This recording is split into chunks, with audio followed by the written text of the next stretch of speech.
Hey mathletes, in this video we're going to look at solving absolute value expressions. So absolute value is marked by these two vertical straight lines. They act as grouping symbols if we're over here in an expression like this. It's like parentheses in PEMDAS.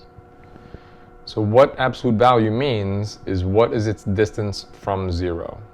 So if we graph -6 on a number line, we're just asking how far is it to 0. So it's going to be 6 spaces. So the absolute value of -6 is still +6. So the absolute value of 2, if we graph 2 on the number line and ask how far is it from 0, the answer is just 2 spaces. So this makes most people say that absolute value is always positive. Well, if it's a positive or negative number, yes, it's always positive. But if the absolute value of 0 is 0, it is 0 spaces from 0.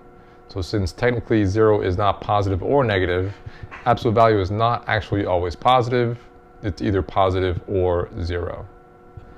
So in an expression like this, we're going to use PEMDAS. We're going to treat the absolute value sign as a set of parentheses. So we're going to do what's in there first.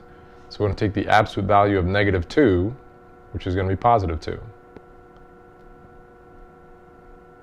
So then we're going to have 2 minus 3 times 2.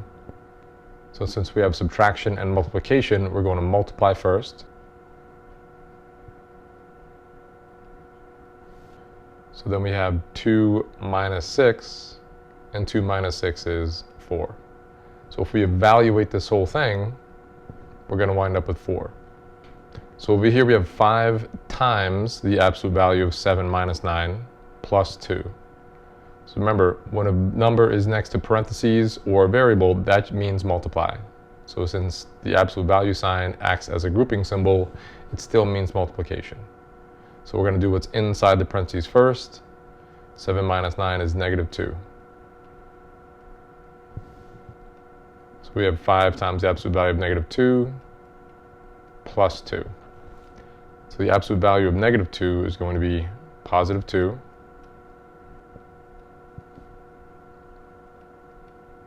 So now we have 5 times 2 plus 2, so we're going to multiply first. So 5 times 2 is 10. Then we have 10 plus 2, which is just going to be 12. So in this case, we have an absolute value expression with variables. So again, we want to substitute x is 3, so we want to put 3 in for the x, and 8 in place of the y.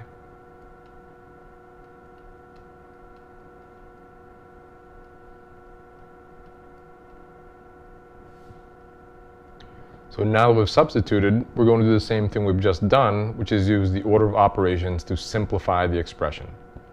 So we're going to do what's inside the grouping symbol first. So 3 plus 8, that's going to be the absolute value of 11,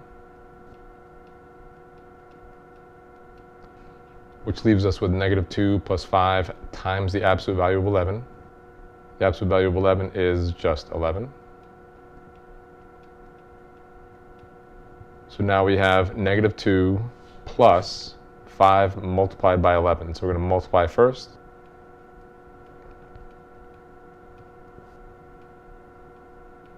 So -2 plus 55 is just 53. So remember, when evaluating absolute value expressions, just use the order of operations and treat the absolute value sign as a grouping symbol, a parenthesis or a bracket.